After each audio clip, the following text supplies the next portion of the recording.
Paštiks, un šis ir Eskētika podkāsts, kur runājam par dizainu un zīmolu veidošanu. Šajā epizodē mēs tiekamies ar dizaineru, mentoru un dizaina komandas vadītāju Līvu Grīnbergu un runājam par to, kā vadīt plašu starptautisku dizaineru komandu, kā noturēt vienotus kvalitātes standartus un tajā visā saglabāt cilvēcīgas attiecības. Kā precīzi noformulēt to, ko klients vēlās, jo viņš bieži vien pat nevar to pateikt. Viņš saka vienu, bet tur īstenībā ir cita lieta, ko viņš mēģina risināt, ko varbūt pat nemāk noformulēt pirmajā reizē. Un kas ir tie rīki, kā to informāciju izvilkt ārā, pat varbūt netiešā veidā. Tieši dizainām viena no manām mīļākajiem exerciziem ir dizaina spektrums, kur tu tā kā izej cauri un saproti, kāda ir brenda guideline un kāda ir tā sajūta, un tad izveido moodboardu, kas tev liekas tā kā sakrīt ar to brendu, un tad tu tālāk dodies nedaudz dziļāk, un tad tu veido dizaina spektrumu no vienas galības uz otru, kas ir sasaistīts ar brendu, bet kur tu vari, piemēram, tipogrāfiju, vai tu ej klasiskā veidā, vai tu atkal uzbūrt nedaudz tādu boldāku skatījumu uz to visu. Tad nākamais ir, piemēram, krāsas, layouts, interakcija, animācija. Un tad tā kā ejot cauri un rādot visas tās opcijas un tā kā mēģinot saprast, uz kuru pusi klients vairāk virzās, tad tā kā var arī nedaudz uzburt to ainu, uz kuru pusi viņi tā kā vēlās doties. Samazināt to gāpu.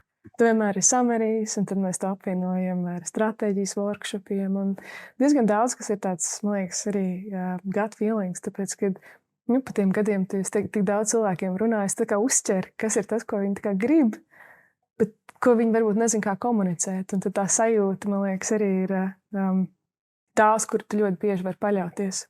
Bet kā tu to uzķer?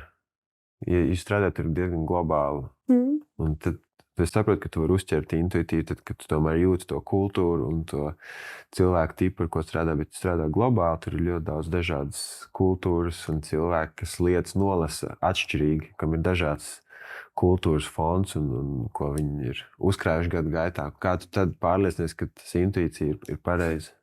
Tev parasti ir kaut kādi stakeholderi, vai ne? Tad tev ir grupa ar cilvēkiem.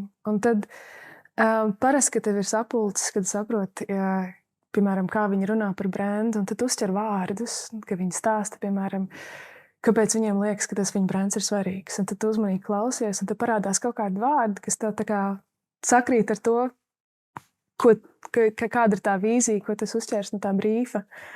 Man liekas, tas ir tas galvenais, ļoti, ļoti uzmanīgi klausīties un zināt, kā atbildēt. Un arī viena no tām lietām, ko es vienmēr esmu uzskatījis, ir viens no svarīgākajiem nodrošināt to, ka tu saproti nozīmīgumu, kāds viņiem ir pret savu brendu. Un tad es vienmēr mēģinu tā kā highlightot lietas, kuras esmu ievērojis, kas man ļoti patīk no brandbook vai no zīmola vai no iepriekšējām kampaņām. Es vienmēr uztaisu diezgan detalizētu research par to, kas ir darīts pirms tam, lai es varētu iedot to drošības sajūtu, kad man tiešām rūp tas, ko mēs izveidosim vēlāk. Un, man liekas, ka tas ir tas svarīgākais arī, kad viens ir tas, ka tu uzķer, kā viņi grib tulkot to brandu digitālo vizualizāciju, un otrs ir tā uzticība, ko tu rādi. Vai ir vēl kaut kas bez tā, ko tu minēji, tāds praktisks vingrinājums, ko jūs izmantojat ikdienā? Man ir pāris man mīļākie, kas ir Crazy 8. Man ļoti, ļoti patīk. Crazy 8? Jā. Tā kā trakie astotnieki? Jā. Okay. Tu paņem A4 formātu lapu, workshopā ar stakeholderiem, tu viņu sadali 4 daļās, un tad konkrēti laika periodu laikā tu prasi, lai katrs stakeholders vai nu uzzīmē vai uzraksta 8 lietas, kas viņiem šķiet ir svarīgas, kas eksistēs pēc tam tajā digitālā projektā. Un tas ir jaudrs pasākums, tāpēc, ka visiem ir vienmēr interesanti un visiem patīk kaut ko radīt. Un vienmēr arī, tik līdz viss darbs ir izdarīts, tāpēc tam pārunā, kas ir uzrakstīts un kas nav. Un vienmēr tu atrod kaut ko, kas arī sakrīt ar to, ko tu esi iedomājies, tu vēlies izveidot priekš viņiem. Un tas arī rada tādu foršu saikni ar to, ka tev ir bijusi iespēja kā stakeholderam piedalīties risinājumos, un tie risinājumi tiek izskatīti, un tad ir forši, pat ja viņi tiek pārveidoti, savienot to linku vēlāk un teikt, hei, atceries, mēs taisījām to workshop, un tev bija tā doma, tā mums liekas, ka šī doma varētu strādāt tālāk. Viņa varbūt izskatās savādāk, bet iedvesma nāca no turienes. Jo, man liekas, tas ir cilvēku darbs, ir visu laiku jāiet atpakaļ un jāsaka, es tev dzirdēju, es atceros, tu palīdzēji, mēs to darījām kopā. Un, man liekas, tas arī ir tas, kas rada to tādu uzticību saikni un brīnišķīgu rezultātu. Bet tev nav bijuši tie tipa klienti, kas tieši negrib? Tādēļ mēs esam pie jums, jūs darat, un es vienkārši atnākšu beigās, tad, kad būs gatavs pateikšu, kas man patīk, nepatīk. Protams, bet tad pa vidu visam pasākumam kaut kāds check-ins notiek, un tad viņi ierauga to attīstību, un tad viņiem pēkšņi parādās interese, jo visiem patīk dalīties ar viedokli. Man liekas, tas visiem patīk, man liekas, ka visiem nepatīk. Ir tie cilvēki, kurš grib būt klāt, un tad ir tie, kas saka, es nezinu, vai tas ir kaut kāds snobisms vai augstprātība, vai cilvēku tips, kas saka, vienkārši tu izdari, atnes, man parādis, pateikšu, vai man der vai nedara. Man liekas, ka mums, pēc cik mēs strādājam diezgan lieliem brandiem, man liekas, ka mūsu klientiem nav arī tik daudz iespējas nepiedalīties. Okay. Jo viņiem arī pēc tam ir viņu stakeholderi, un tur man īsti nav bijis gadījums, kur man ir bijuši gadījumi, kur ir pa daudz iesaistīšanās, bet nav īsti bijis tā, ka negribās iesaistīties. Bet tad, kad ir daudz šie slāņi, ar kuriem jāstrādā, un tu nevar strādāt uzreiz ar pašu vadību, pašu augšā, cik liels ir tas risks, ka jūs kopīgi kaut ko radat, un tad viņi aiznes savai vadībai, un vadība pasaka, nē, es šādi nē, un tad... Ļoti bieži. Tāpēc, kad viena no lielākajām problēmām cilvēki nemāk pārtulkot citu cilvēku darbu. Pat ja tu esi bijis iesaistījies, pat ja tu esi bijis stakeholders un tu esi visu dzirdējis to procesu vispārējo, tā nav tava ekspertīze. Tu nevari pēc tam aiziet un notulkot to tālāk nevienam. Līdz ar to ir nepieciešams. Manā uztverē visi cilvēki, kas rāda darbu, viņiem arī jāprezentē. Un tas nav pat uz projektiem, tas ir pa lielam uz visu. Tā ir tāda man ticība, ja man ir kāds, kas ir nesen sācis strādāt, viņš ir iztaisījis brīnišķīgu darbu, tas ir tas cilvēks, kas to prezentēs. Tam cilvēkam ir nedaudz bail. Mēs kopā trenēsimies pirms klienta zvana. Es būšu klienta zvanā, pateikšu kaut ko, kas ir aizmirsts. Bet man vienmēr patīk, ka cilvēki, kas rāda darbu, reprezentē viņu. Un man liekas, ka tas arī ir tas, kāpēc vienmēr projekti iziet cauri, ja darītāji viņus prezentē, jo viņiem ir tā dzirkste, viņi zina, ko viņi gribēja pateikt.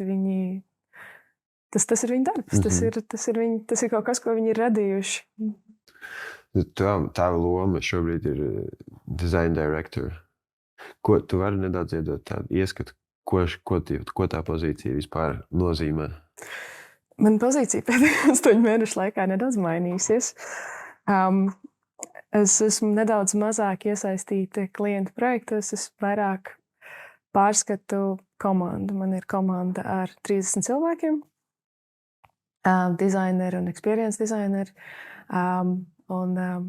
Es šobrīd arī esmu design community vadītāja Mīriemanks Nīderlandes ofisā. Tas nozīmē, ka man ir vīzija uz to, kas ir tā kā kas ir darbi, ko mēs darām, kāda ir viņa kvalitāte, ko mums vajag mācīties. Piemēram, es taisu ļoti daudz AI workshops un tādas lietas, lai mēs varētu visu laiku saprast, kur industrija vadās.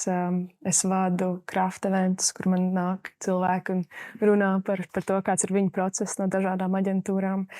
Un tad tieši ar savu komandu es pa lielam veidoju gada vīziju, kur mēs virzamies. Un pārskatu to, ko viņi dara, pārliecinās par to, ka viņu izaugsme un viņu ambīcijas iet uz pareizo virzienu. Tā vairāk tāda vadības loma. Tu vari atpakaļ šīs, man liekas, ļoti daudz interesantas lietas. Es izmetīšu vairākas jautājumus. Man interesē tas, ko teici, kas ir tie craft workshops, teica par vīziju nodefinēt, vai tu vari iedot tādu, ko tas nozīmē un kāds praktiski izskatās par to, kāds darbs mēs darām vai nedaram. par to personīgo izaugsmu, kā pret to attiekties, kā to nomērīt. Visās šajās lietās man īstenībā ļoti interesē praktiski, ko tas nozīmē. Es strādāju daudz spreadsheetos tagad. Vairāk nekā dizaina instrumentos. Ar ko mēs varētu sākt? Ar vīziju šī gada. Šī gada sākumā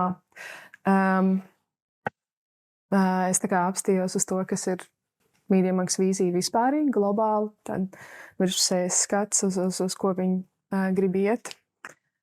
Un no tās es izveidoju lokālā dizaina vīziju gadam. Man bija dizaina surveys, kurā es noskaidroju, kas ir lietas, kas cilvēkiem patīk vai kas nepatīk. Un no tā es izvilku 4 pamatlietas, uz kurām iet, kuras vajadzētu uzlabot. Un no tām iznāca cauri, piemēram, izaugsme. Un starp izaugsmi ir arī, piemēram, craft events un workshop un tādas lietas, ko mēs izpaužam cilvēkus uz dažādām zinībām, lai viņu vīzija varētu atvērties nedaudz un saprast, kā, piemēram, citas aģentūras strādā, kas šobrīd ir pa tūliem ar AI vai kaut kādas citas lietas, kas ir svarīgas industrijā. Tā ir daļa no tā, un tad, protams, kā īsts dizainers izveidoja NLP ar pamatvērtībām un ar fāzēm, kas man šī gada laikā ir jāeksekīto, lai uzlabotu departamentu motivāciju, interesi, zināšanas un darbu. Un šobrīd es esmu fāzē, kurā es attīstu mentorship programmas starp cilvēkiem un lielāku kolaborāciju. Tagad ir maijs. Tad ir vīzija, kas ir gadam, un kā tas salaužās mazākās vienībās. Tieši tā. Bet tu vari iedot ieskatu, tas ir ceturkšņi, 6 nedēļas, katru nedēļu, ikdienu. Kā tas izskatās, lai tu līdz tai vīzijai nonāktu? Kas ir tie atskaites punkti? Kā tu salauzi to lielo vīziju mazākos gabaliņos? Atkarībā no tā, kas ir prioritāte, piemēram, vadoties pēc feedback, es skatījos, kas ir tās lietas, kas visvairāk vajadzīgas tieši šobrīd.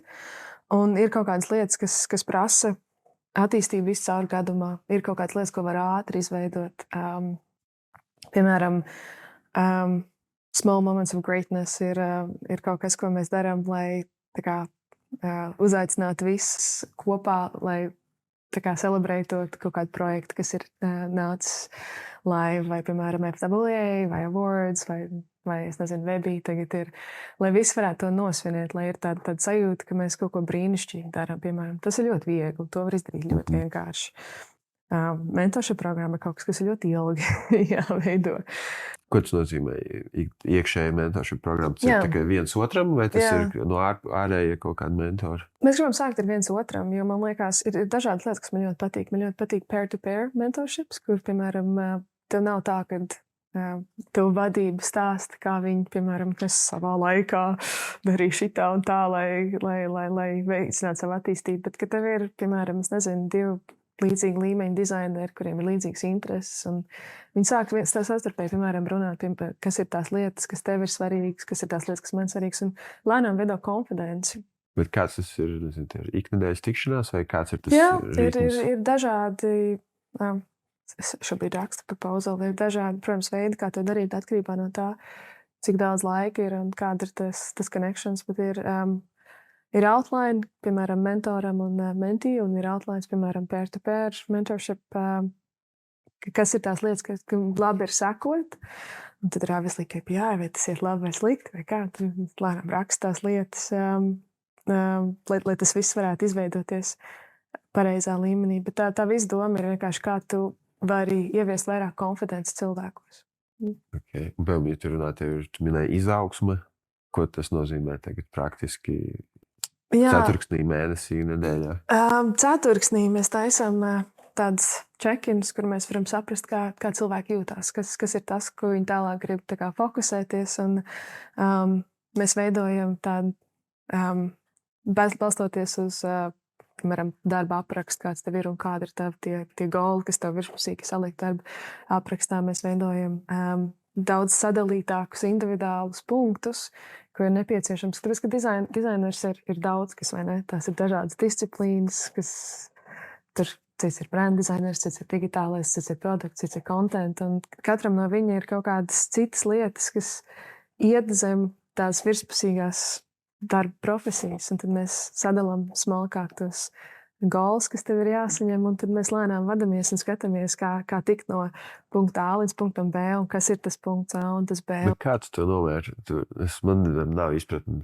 Tagad man būtu ceturksnī jāsadala, paņem vienu dizaineru, kā viņš tur, kas ir tie goals, ko tu vari pirms ceturksnī nomērīt? Ir konkrēti projekti izpildīt, vai kas ir? Tu vari iedot tādu, nezinu, vienu ļoti praktisku piemēru. Piemēram, prezentācijas skill. Ja tev ir bail prezentēt savu darbu, tas nozīmē, ka tev varbūt ir ceturtnī iespēja daudz vairāk būt izpaustam tajās situācijās, un tad tas nozīmē, ka tev ir vairāk jātrenējās pirms tu runā ar klientu, kas ir lietas, ko tu sāki, ko tu iemācījies. Tas nav tikai, piemēram, dizainā strādājot uz projektu, tas arī soft skills, kompetencijas, visas tās lietas, kas tev ir tā kā jāuzlabo. Komunikācijas, piemēram, collaboration, ja tu strādā ar savu projektu, un tu nekomunicē, vai tev ir labi vai slikti, tas ir kaut kas, tev ir jāuzlabo. Okay, bet tu tādu lietu identificē, tad kas ir apakšpunkts? Tad ir kaut kāds konkrēts metriks, vai tu vienkārši identificē, ka, hei, vajadzētu uzlabot prezentācijas prasmes vai komunikācijas prasmes, un tad pēc ceturkšņa skatāmies vienkārši, kā mēs par to jūtamies, vai mums ir kaut kāds, nezinu, tā kā... 360 feedbacks, cilvēki, kas ir projektu vadītāji, producenti, visi, kas ir iesaistīti, tad pēc kaut kāda laika tu izsūti feedback dokumentu, lai uzzinātu, kā tam cilvēkam iet, vai viņš ir varējis tālāk izveidot komunikāciju, vai ir bijis nedaudz raitāk, vai ir red flags pacelt laicīgi. Un tad tev ir iespēja saprast, un tad, protams, tev ir intervija ar to pašu cilvēku. Vai tev liekas, ka tas uzlabojas, kā tev liekas, ka tas ir sanācis, vai ir vēl kaut kas, ko tu vēlies turpināt ar šī quarterly goal, vai mēs varam aizslēgt un iet tālāk, meklēt nākamo challenge. Tu katru no savas komandas tiecies reiz ceturksnī uz tādu? Nē, es tiekos pārsvarā. Es tiekos par visiem reiz nedēļā individuāli, un tad mēs tiekamies kā grupa 2 reizes nedēļā. Man ir direkt 15 cilvēki, un tad man ir vēl līdz, kuriem ir vēl cilvēki, kas ir sadalīti. Un tad tur katru no cilvēkiem tiecies katru nedēļu? Cik tev daudz laiks paliek kaut kam citam, es domāju, tas ir reāli? Man liekas, ka man daudz laiks nepaliek, bet tad es tagad taisīju to pēdējo 8 mēnešu overview par to, ko es izdarīju. Man liekas, wow, man ir laiks! Es kaut ko esmu izdarījusi. Tas nav ilgs, tās 15 minūtes reiz nedēļā. Tur tās reiz nedēļā 15 minūtes. Kā izskatās tas modulis 15 minūšu? Par cik es neesmu iesaistīta visu cilvēku projektos, tad man ir diezgan svarīgi noskaidrot, vai viņiem viss ir labi, vai tev ir visa informācija, kā tu jūties. Arī svarīgi, ka tu nerunā tikai par darbu, bet arī saproti, kā cilvēki jūtās vispār. Varbūt kaut kas ir noticis, varbūt kaut kas man ir jāpamana. Tad ļoti labi jāsaprot cilvēki, lai arī zinātu, kā izvilkt informāciju. Un tad, kad tu esi iepazinis jau to lielu daļu cilvēku, tad jau arī saproti arī pēc tā, kā viņi runā, kāda ir tonalitāte, vai kaut kas notika, vai viss ir labi, vai es nezinu. Piemēram, par to, kā viņš jūtās, ok, bet par visu projektu, kaut kādu kopējo dizainu virzību, tas atbild vēl kāds cits cilvēks, ja tas arī ir tavs uzdevums? Par cik man ir tik liels departaments, man ir arī craft lead, kas skatās uz to, kā projekti izskatās un dod feedback, kur vajag uzlabot kaut ko vai kaut ko mainīt. Ok. Un tad tas struktūra ir tā, ka tu esi par visu dizainu komandu atbildīgi. Tad kas ir? Tad ir tie craft leads vai kā izstās tā arhitektūra? Man arhitektūra nedaudz mesī šobrīd. Mēs nedaudz mainām struktūru pēdējā laikā, bet pirms tam bija tā, ka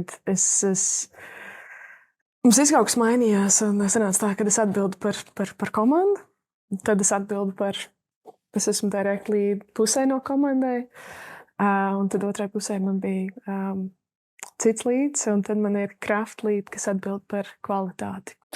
Ko atšķirās direct lead no craft lead? Ko tas nozīmē? Līdam ir arī cilvēki, par ko viņš direktli atbild. Un craft leads ir tikai eksperts, kas dod feedbacku. Tieši par dizainu, grafisko izpildījumu un to kvalitāti. Un tad craft leads arī iknedēļas sazinās, ja viņš kā tur notiek tā komunikācija?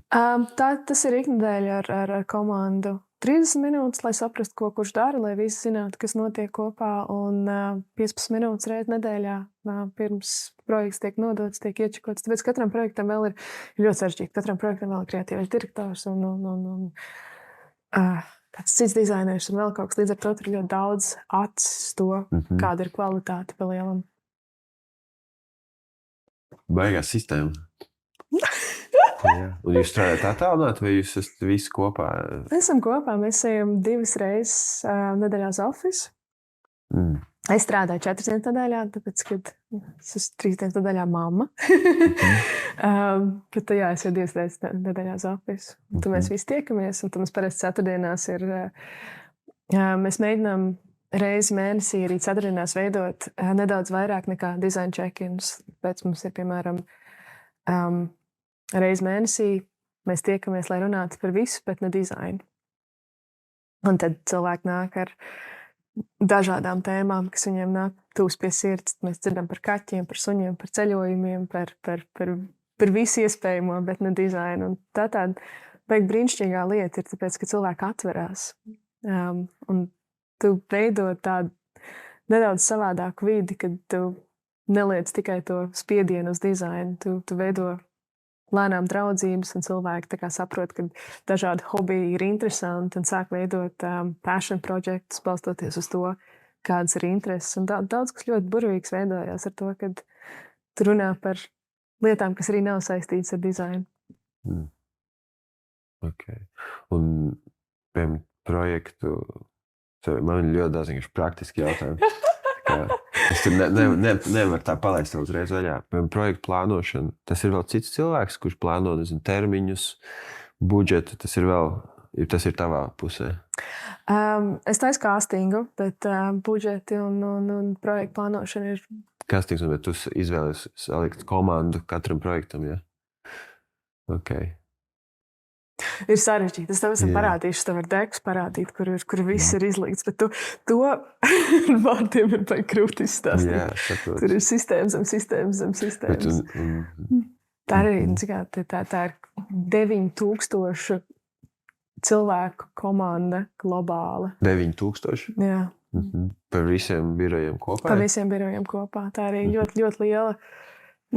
Tāpēc arī, man liekas, tas struktūrs ir tāds sarežģītāks, un katrs atbild par kaut kādu konkrētu lietu. Ir baigi grūti būt ģenerālistam tādā vidē. Kā tik lielā komandā noturēt to vienotu kvalitātes standartu?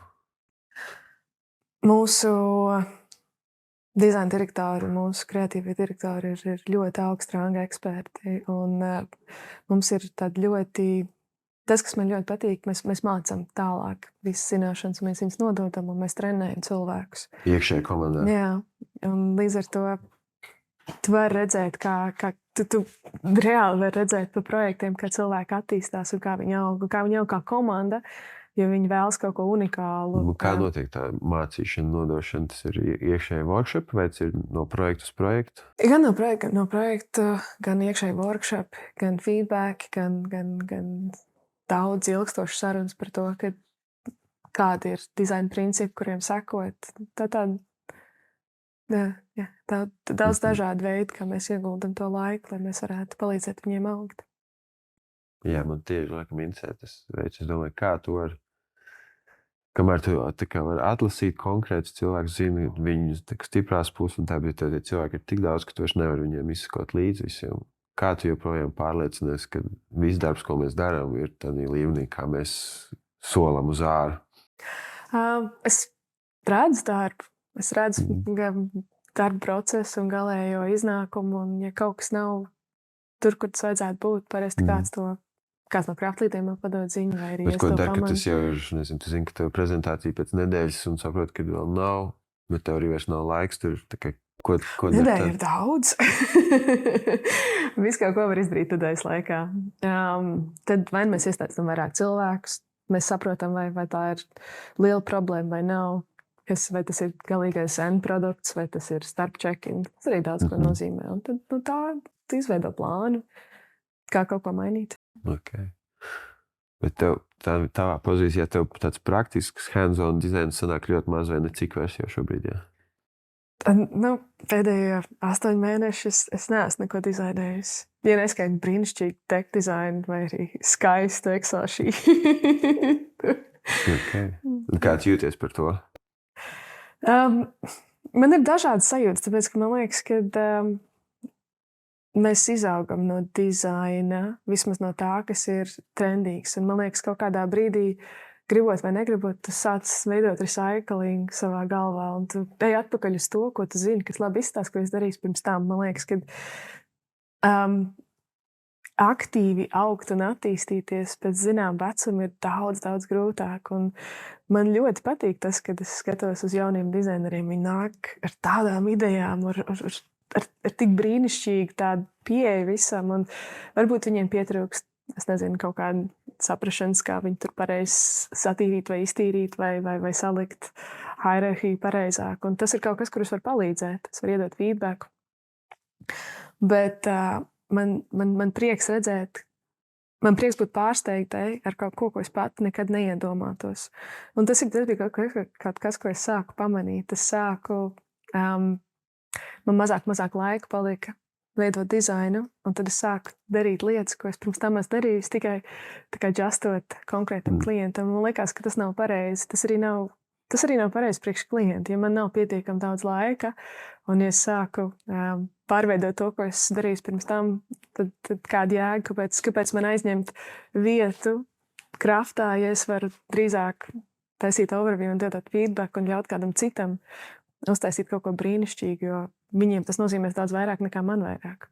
Kādi ir tie tavi principi, kā tu joprojām veido dizainu, tikai bez rokām, principā ar to, kā tu komunicē un ko tu saki? Pa visiem tiem gadiem es esmu tik ļoti labi sapratis klients un brands un viņu vīziju, kad es viņu varu iztulkot ļoti, ļoti strauji. Līdz ar to redzot to, ko kāds ir izveidojis, es varu automātiski pateikt, izejot pa diagonāli cauri brīfām, kas ir, uz kur pusi mums vajadzētu iet. Un man liekas, tas value, ko es varu iedot daudz vairāk nekā dizainējot pati. Bet kā tu to izdari? Kad tu iekšēji ar savām garām acīm redzi, kā tam būtu jāizskatās. Bet tev tas jānodod kādam, kurš tā kā, iespējams, to vēl neredz. Kā tu to izdari? Ar feedback. Tu pirmkārt iedod brīfu kādam, tu ļauj viņam iespausties. Ja viņi tev pārsteidz, brīnišķīgi, ja kaut kas īsti nesakrīt, tad tu apsēdies, ja sākat runāt par to, kāda ir tā brenda vīzija, varbūt ir kaut kas, kur mēs varam vīzīties tālāk, un tad caur sarunu tu aizēji uz direction, kur tā kā vajadzētu būt. Bet tev neprasās vienkārši teikt, ka es jau zinu, kā šis jāzara, vienkārši paņemt ātri izdarīt. Tas zaudē to visu to purpose, kāpēc lai ļautu kādam augt, ja tu brīdī, kad tiešām kāds var augt, atņem to opciju. Tas bija vesels augšanas posms, ka man bija jāaiziet cauri, jo man bija tāda problēma. Man liekas, ka kā es varu iedot feedback, lai kāds saprast, kā tas ir jāizdara. Es to pats varu izdarīt stundas laikā. Un tad es sāku par to domāt, es to varu izdarīt stundas laikā, bet nākamreiz varbūt man nebūs tās stundas.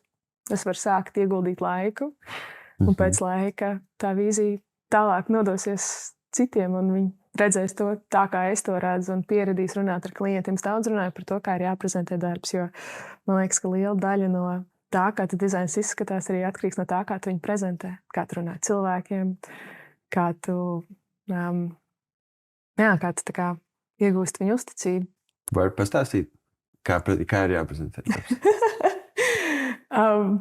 Mans vecākais triks no grāmatas ir, kad tu sāc sarunu pirmo reizi, kad tu satiec kādu zīmolu, tad tu sāc ar to, ka pirmkārt prieks iepazīties un whatnot, bet tu follow upo ar, tu izvēlies pāris lietas, kas tev ļoti patīk no zīmola. Un tad tu runā par viņām. Tad tu saki, hei, man liekas, ka jūsu krāsa palete ir burvīga. Es sen nebiju redzējis tik ļoti atsvaidzinošas krāsas. Bija tik ļoti viegli izvēlēties, kā ar viņām strādāt un kā izvietot balansu, jo jūs pamanījāties to uzreiz uzrakstīt savā zīmola grāmatā. Un tad tu pieliec vēl pāris lietas klāt, un tad tu lēnām tā kā ieeji tajā, ko tu esi izdarījis. Bet tu esi jau izveidojis uzticību pašā sākumā ar to, ka tas, ko tu tālāk esi darījis, ir respektē ar to, kāds ir viņa zīmols. Ok. Princips numur 1. Kas ir princips numur 2? Nekad nedrīkst, ja tev kāds dod feedbacku, tad tev viņš ir jāuztver, jāpasakās, tad nekad nedrīkst teikt pretī. Jo, ja tu sāksi teikt, ka nē, man tas ir dizainers, es zinu labāk. Tu vienmēr vari atrast argumentus, bet tie argumenti tev nav uzreiz jāpasaka. Tu vari pēc tam nākamajai reizē, kad tiecies ar klientu, ņemt vērā feedbacku un tad izskaidrot, ka es izmēģināju to, ko jūs man teicāt. Kaut gan es zinu, ka tas ir virziens, ko jūs gribējāt iet. Man šķiet, ka daudz labāk būtu, piemēram, ja mēs pamainītu to un to, tāpēc, ka balstoties uz to, kā cilvēki lasa paragrāfus, vai arī vienalga, vai redz krāsu, vai vēl kaut ko, tas būtu daudz vieglāk viņiem uztvert informāciju. Man liekas, ka hierarhija vai vienalga, par ko mēs runājam, būs daudz labāk redzama. Un, ja tu pirmajā reizē, kad tev sāk feedback, nepiekrīt viņam, tu sāc par to runāt, tad viss tev ir sabojājušās attiecības. Nākamajā reizē atrod iemeslus, kāpēc tu labāk uzlabotu tieši šo projektu un kā tas būs labāk userim, tad tas ir tas, kur tu vari vinnēt. Tas ļoti labs. Tev varbūt vēl viens ir. Oi, es nebiju par to padomāt. Man ir jāpadomā, bet attieksme, arī kā tu runā, kā tu uzvedies, ir ļoti svarīgi. Un ir jāredz, kurā brīdī tu pazaudē uzmanību. Tu nedrīkst pazaudēt uzmanību, jo, iedomājies, visas prezentācijas parasti aptuveni ir stunda, vai ne? Stundas laikā ir tik ļoti vienkārši, ja tev ir 6, 10 cilvēki, viņiem vairāk nav interesanti.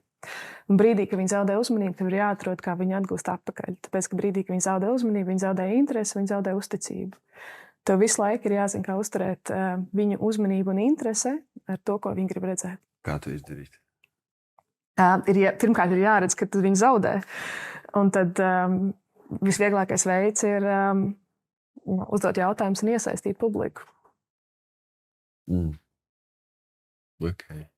Interesanti, ka tu atkal un atkal atgriezies pie tām cilvēku prasmēm. Tu it kā runā par dizainu, bet principā visas lietas, ko tu stāsti, ir par cilvēku prasmēm un kā savstarpēji izturēties, komunicēt.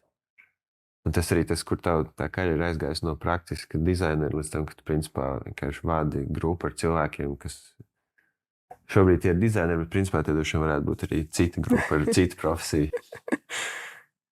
Bet pa lielam viss ir cilvēku attiecības, vai ne? Tāpēc, ka pat ja tu neved grupu ar cilvēkiem, pat ja tu esi freelancers, tu strādā uz projektu, tu kaut ko izdari. Un tas, vai tev kāds zvanīs atpakaļ vai nē, nav vienmēr tas, cik ļoti kvalitīvs ir tavs darbs, ja tev komunikācija, tev attieksme. Un tas, kā tu pārdevi savu talantu konkrētajam projektam, ir iemesls, vai tev būs vēlāk returning value vai nē, vai kāds tev prasīs atgriezties vai nē. Viss ir cilvēku komunikācija. Varbūt ne pilnīgi viss, bet ļoti liela daļa. Ja ir brīnišķīgs eksperts, iedomājies, ir pašlabāko dizaineru, ko tu vari iedomāties. Ja ar viņu komunikācija nav iespējama, tad viņi vairāk nekad nestrādās. Jā, tas bieži vien ir, ne bieži, bet tas ir tie gadījumi, ka tev ir ļoti labs meistars, bet ar viņu ir ārkārtīgi grūti sastrādāties. Ko tu dari? Cik ilgi tu tās zobu sāpes paciet un kurā brīdī tu vienkārši... Tu nepaciet, tev ir pietiekami daudz citas zobu sāpes. Tu vari atrast kādu citu, kurš var būt brīnišķīgs eksperts, kuram tu vari palīdzēt tikt tikpat labā rezultātā, kā tam kolosālajam ekspertam, kuram nav komunikācijas spējas. Tad tu dod priekšroku cilvēkam, ar kuru ir vieglāk komunicēt nekā ģēnijam, bet kurš ir nolīdz savā alā. Ja. Vienmēr, tāpēc, ka man ir jāvar iedot feedbacks, un es neesmu skarbi vai kā, bet man ir jāvar pateikt, kas ir labs virziens un kas nav. Un ģēnijam būtu baigi grūti. Paņemt man viedokli. Kā iedot feedback, ir sevišķi radošiem, kas ir ļoti jūtīgi par savu darbu, un viņi uztver ļoti personīgi. Kā tu iedod feedback, ceļš, kad viņš ir jāiedod, saka, ok, šis nav tieši tas, ko mums vajag. Un tev ir jābūt tiešai konkrētai, tev ir jāizstāv klienta briefs. Redz, ka tur varbūt kaut kas nav tā, kā vajag. Tieši tāpatās, kā dod klientiem feedback, tev ir jābūt racionālam iemeslam, vai arī jāprasa, kāds ir tās racionālais iemesls, kāpēc izvēlējies iet uz tieši šo darēkšanu. Un ja tev nav racionāls iemesls, tad tu nevari aizstāvēt savu darbu. Un, ja tu dod feedback, tev jābūt racionālam iemeslam, kāpēc kaut kam ir jāmainās, kāpēc tas nesakrīt ar brīvu. Es domāju, tur jau var aizrunāt, tos iemeslus var aizrunāt visādus. Bet tad tev vienā brīdī ir jāiedod skaidrību, ja tu ceļš tos dizaina direktors vai vadītājs, un tev ir tas jādara. Un, kas ir tas tavs approach, kā tu to dari? Kas tas pierādījies, ka tas strādā, tas neaizvaino, tas palīdz nonākt pie mērķa? Es atgādinu to, ka mēs strādājam ar cilvēkiem, visi cilvēki ir emocionāli, un dažreiz ir cilvēkiem jādod to, ko viņi grib redzēt, un nevis jāpieturās pie tā, kāda ir tava vīzija un par cik tas ir klients, un tu strādā, lai izveidotu viņu vīziju. Ir jāatkāpjas no tā, kam tu ļoti stipri tici, lai izveidotu kaut ko citu. Tad dažas cīņas ir jāzaudē. tur nav... Tas cīņas nav uzvaras, bet tur nav variantu. Un tas ir jāizstāsta ļoti ātri karjeras sākumā, man liekas, kad ir jāsaprot, ko tu gribi vinēt, ko tu negribi vinēt. Un tā bieži vien nav opcija tā iestīvēties uz to, ka tas būs šis virziens un viss. Tā vienkārši nav tāda opcija, jo tu to nedari sev, tu to dari kādam citam. To svarīgi saprast, ka tas nav pašizpausme. Lai gan tas ir, vienmēr tur ir tā, ka daļa komponents ir kaut kāda pašizpausme vienmēr radošajā darbā. Bet daļa ir tomēr tas, ka tu kalpo ar to darbu kaut kādam praktiskam uzdevumam. Jā, man liekas, to ļoti svarīgi atcerēties, jo, man liekas, tas ir tas, kas atšķir mūs no fine art. Mēs strādājam priekš klientiem, nevis priekš publikas. Tu runāji par bailēm. Jā. Tu vari mazliet pavērt to tēmu vaļā. Es daudz runāju par bailēm, es daudz runāju par imposteru sindromu, es daudz runāju par visu kaut ko, tāpēc, ka tas ir kaut kas, kas ir, man liekas, ļoti liela daļa no mūsu visu ikdienas, neatkarīgi no tā, cik mēs augstu vai esam kāpuši mūsu industrijā vai cik gadus mēs viņā esam bijuši. Man vēl aizvien ir bieži vien bailes, kaut gan es vairāk nedizainēju, bet tomēr katru dienu tu izjūti kaut ko tādu, un bailes bez kreativitāte bez bailēm manā uztverē īsti neeksistē, jo tas ir viens no tiem lielākajiem dzinuļiem, kas tev liek visu laiku kaut ko uzlabot tajā, ko tu dari. Bet bailes ir arī ļoti sarežģīta emocija, kas ir arī jāsaprot un kurai jāsako līdzi. Tāpēc man ir check-in reizi nedēļā, tāpēc es tik daudz runāju ar cilvēkiem, jo ir ļoti viegli pārkāpt vai arī ļaut tām bailēm tev pārņemt. Un tad mēs runājam par dizaina paralīzi, tad mēs runājam par burnoutiem un visādām tādām lietām. Bet pašā pamatā kontrolētas bailes patiesībā ir vidē, kurā tu drīkst baidīties, un vidē, kurā tu drīksti mēģināt jaunas lietas un tā kā mudināt vairāk to kreativitāti un uzlabot, kā tas strādā. Tas ir, man liekas, ka tā ļoti laba sajūta. Kontrolētās bailes. Kontrolētas bailes, kas tev palīdz uzlabot kreativitāti. Bet, ko nozīmē kontrolēt bailes? Kas ir tie daily habits, kas palīdz to izdarīt? Pirmkārt, ir jābūt ļoti labai support sistēmai darbā. Tev ir jāļauj mēģināt visādas jaunas lietas. Tev ir jāiedod. Piemēram, ja tu visu laiku strādā pie projektiem, kurus tu zini, kā tu vari viņus uzveikt, tad tu neaudz. Un tev arī nebaidies, vai ne?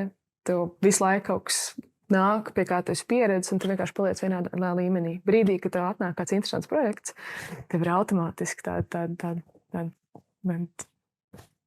goosebumps un stress, un kā es to dabūšu gatavu, vai es to dabūšu gatavu, vai es izdomāšu. Un tās bailes, kas tev liek tālāk meklēt to kreatīvo izaugsmi un izpausmi, kā kaut ko dabūt labāku. Ja tev viņa nav, tad tu nemēģinās neko labāk izdarīt. tas ir kaut kas, dēļ kā es sāku publiski uzstāties. Jo man ļoti labi gāja ar dizainu. Es strādāju pie ļoti daudziem brīnišķīgiem klientiem, un viss bija kolosāli. Un tad vienā brīdī es pārstāju baidīties, ka man atnāca kāds projekts. Un tad es zināju, ka es varu visu izdarīt. Man nebija tā, ka man bija 5 dienas, lai uztaisītu kaut ko unikālu. Man tagad, kā es tev dabūšu gatavu, es apsēdos, dabūju gatavu, un nedēļas nogale sākās. Un pēc kāda laika paliek nedaudz garlaicīgi, jo tev nav challenge vairāk. Un tad es sāku domāt, ko es varētu darīt, lai man ir interesantāk. Un no kā man būtu ļoti bail. Man liekas, man būtu ļoti bail uzstāties. Tā es vēl aizvien ļoti baidos uzstāties. Tā darīt. Jo tas ir kaut kas, ko tu tā kā pārvari. Un man liekas, ka karjerā jābūt konstanti kaut kam, no kā tev ir bail, ka tu nevarēsi to izdarīt, jo tas tev liek darīt kaut ko labāk. Okay. Tu vari iedot savu tādu cheat sheet par publisko uzstāšanos, kas ir tie, kas tev palīdz nonākt tur, ka tās viss runas ir sagatavots labas, kas tev ir diezgan daudz, jau tas tās track record ir diezgan labs, kas ir pierādījies no tā visu, ko tu esi mēģinājis, kas ir tāds, ko tu ieteiktu kādam, pamēģini vairāk šīs lietas. Es parasti runāju par to, kas ir svarīgi man, kā es jūtos, tāpēc katra man runa ir pilnīgi savādāk, jo viņi ir balstīti gan uz publiku, kā tā būs, gan uz emocijām, kādām es gāju pati cauri vai eju cauri. Viss ir tieši saistīts ar to. Un brīdī, kad tas nāk no tāda, ka tas ir personīgs tavs stāsts vai tava problēma vai kreņķis vai bailes vai vēl kaut kas, tas ir tavs stāsts. Tad tu vari sagatavot narratīvu, kas visam iet cauri, kas make sense, bet pa lielam tu uzreiz tās skatos, tu vienkārši runā no sirds, un tu ej cauri slaidiem un emocija, kāda tev ir saistībā ar kaut kādu kvotu, ko tu esi uzlicis, tas ir tas, kas nāk no tavas sirds. Un tad, man liekas, man bija ļoti grūti. Es vienmēr satraucos, vai es izklausīšos gan labi, ja es nelasīšu, bet ja es runāšu no sirds, ja es ļoti uztraukšos un sākšu lietot ļoti vienkāršus vārdus. Bet neatkarīgi no tā, cik vienkārši sarežģīts vārds tu lietos, tu esi pārbijies, tu uzgājis uz skatuves, tu jau esi izdarījis daudz, jo tu esi saņēmies un to esi izdarījis. Un tad pats svarīgākais ir vienkārši lasīšanas vietā vienkārši stāstīt stāstu. Bet nav tāda, nekad nav viegli, vienmēr ir grūti, tur ir baigi jāsaņemās, ir baigi jāgrib sevi uzlikt uz skatuves un jāatļauj sev pieļaut kļūdas, jo tu vienmēr pateiksi kaut ko nepareizi, ko tu nožēlos, tu vienmēr pateiksi kaut ko pa maz vai pa daudz vai kaut kas vienmēr būs. Un ir ļoti jāļauj. Tas ir mans veids, kā es varu nebūt perfekcionisti, jo es visu kontrolēju, viss ir perfekti, ko es daru, un es iegūtu ļoti, ļoti daudz laika, lai viss būtu brīnišķīgi, un tā ir tā vieta, ko es nevaru kontrolēt. Jā, par bailēm nedaudz ieskicēju, ka lielā mērā visa radošā nozara ir sabijusies no AI, tāds saulēkta. Kāds tev pašai par to ir tāds pārdoms un sajūts? Es negribu minēt, cik bieži es lietoju ChatGPT. Man ir prieks, ka beidzot mums ir tūli, kas ļauj mums izdarīt lietas, kas mums prasīja daudz ilgāku laiku, daudz ātrāk. Līdz ar to tur man īsti bailes par šo tūli man nav, bet tas, kā es to mēģinu pārtulkot citiem, ir, piemēram, iedomājies agrāk cilvēki veidoja zīmolu, piemēram. Viņiem bija jāzīmē fonts, jāzīmē grafika, viss pārējais. Tagad tu nolādē fontu, tu viņu adjusto.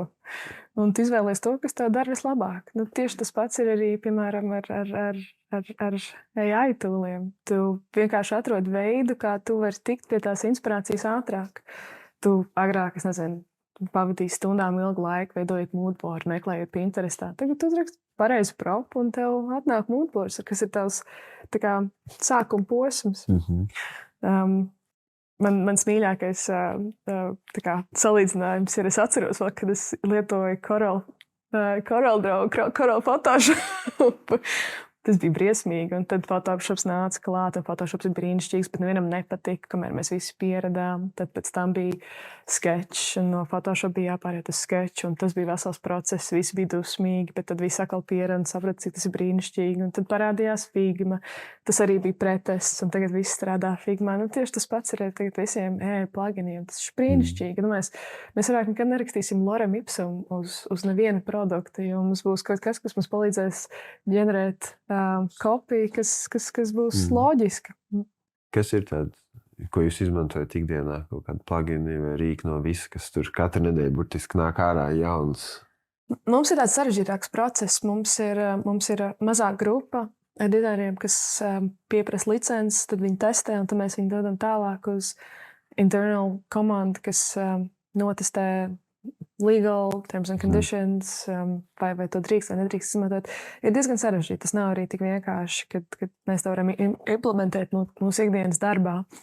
Tā nebūtu nav. Tas prasa, īpaši vizuālā daļa prasa ļoti daudz legālus punktus, un tu to nevar izmantot kā output klientam. Tu to var izmantot tikai kā inspirāciju procesā sev. Līdz ar to tikai inspiration work, nekas cits. Tas šobrīd nav. Retouching, tas ir vienīgais, ko mēs tiešām izbaudam, jo tev vairāk nav jāpavada stundām ilgi. Tieši fotoattēliem? Jā. Ko jūs tur izmantojat? Stable Diffusion. Okay, ka jūs izlaižat cauri vienkārši jau pašu izveidotu attēlu ar to, ja? Ir dažādi veidi, kā to darīt. Protams, arī, ar fotoattēliem ir daudz sarežģītāk, jo tev ir nepieciešama cilvēka seja. Tu nedrīksti, obviously. Līdz ar to, piemēram, fotoattēli ir grūtāk, bet tu pa lielam var uzzīmēt mazu skici, uploadot, un tad viņš tev nodrakstīt propu, kā tu gribi. Piemēram, es nezinu, tu uzzīmē mašīnas siluetu, ielaid un pasaka, ka tur ir šokolādes mašīna, un tad tev iznāk props, kas tev to parāda, un tu to var izmantot kā kaut kādu bāzi, bet atkal tas ir tikai inspirational work, priekškoncepta vārds tālāk. Bet tu pašai arī ir bailes par to, kur ciet, ja tu esi vairāk excited? Man liekas, tas ir brīnišķīgi. Iedomājies, cik ļoti interesantu exploration mēs redzēsim nākotnē. Īpaši tad, kad ilustrātori un tad, kad konceptārts pieslēgsies un sāks viņu lietot un šērot publiski daudz vairāk. Iedomājies, cik daudz brīnišķīgas lietas mēs varēsim redzēt. Būs interesants, vai ne? Man liekas, ka tas ir kolosāli, kad ir kaut kas, kas... Bet ir arī pretestība no dizaineriem arī. Vismaz Twitter vidēs lasu, ir arī cilvēki, kas ir diezgan tā kā, no rezervēti līdz pret, ir tur arī tas segments viss ir. Man liekas, tas ir nedaudz lack of knowledge, tāpēc, ka tas, ko tu pāršā dzirdi, vai AI paņems man darbu, tas nekad nenotiks. Tad nesāk, tas vienkārši nav iespējams. Tas, kā mēs strādāsim, mainīsies. Un to mēs jau tikai redzēsim vēlāk. To mēs šobrīd nevaram zināt, bet nevienam darbs neatņems. Vienkārši mēs adaptēsimies. Visi par to baidās, bet neviens tāds konkrēts case vēl nav dzirdēts, ka tas būtu noticis. Kā tu redz tavs ceļš, kas vispār tev šobrīd interesē un kur tu redz tādu savu nākamo sezonu dzīvē?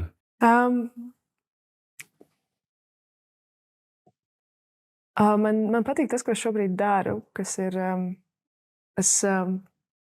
man ir tāds overarching